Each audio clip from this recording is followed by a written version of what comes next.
ഇടതുപക്ഷ ജനാധിപത്യ മുന്നണി കൊടകര പഞ്ചായത്ത് കമ്മിറ്റിയുടെ നേതൃത്വത്തിൽ തിരഞ്ഞെടുപ്പ് റാലിയും പൊതുസമ്മേളനവും നടത്തി. കൊടകര ബസ് സ്റ്റാൻഡ് പരിസരത്ത് നടത്തിയ പൊതുസമ്മേളനം KSKTU സംസ്ഥാന ട്രഷറർ CB ദേവദർശൻ ഉദ്ഘാടനം ചെയ്തു.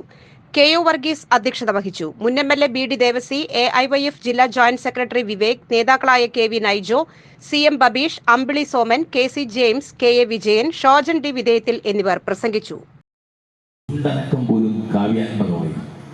കവിത തുളുമ്പുന്ന ഭാഷയിലായിരുന്നു വാജ്പേയിയുടെ പുസ്തകം. അദ്ദേഹം ഹരിവംശ റായ് ബച്ചനെയും അതുപോലെയുള്ള പ്രമുഖരുടെ കവിതകളെല്ലാം ഉദ്ധരിച്ചാണ്, കബീർദാസിനെ ഉദ്ധരിച്ചാണ്, തുളസി രാമായണത്തിലെ വരികൾ ഉദ്ധരിച്ചാണ് അദ്ദേഹം പാർലമെന്റിൽ പ്രസംഗിച്ചുകൊണ്ടിരുന്നത്. അദ്ദേഹം നിശബ്ദമായി നിൽക്കുമ്പോൾ ആ മൗനത്തിന് പോലും അർത്ഥങ്ങൾ ഉണ്ടായിരുന്നുവെന്നായിരുന്നു പത്രങ്ങൾ എഴുതിയത്. ആ വാജ്പേയി ഇന്ത്യയുടെ പ്രധാനമന്ത്രിയായിരുന്ന കാലത്ത് BJP ഇന്ത്യ തുടങ്ങുന്നു എന്നുള്ള പരസ്യം പ്രചരിപ്പിച്ചു. വേണ്ടോ, ഇന്ത്യ ഷൈനിങ് എന്നാണ് ഇംഗ്ലീഷ്.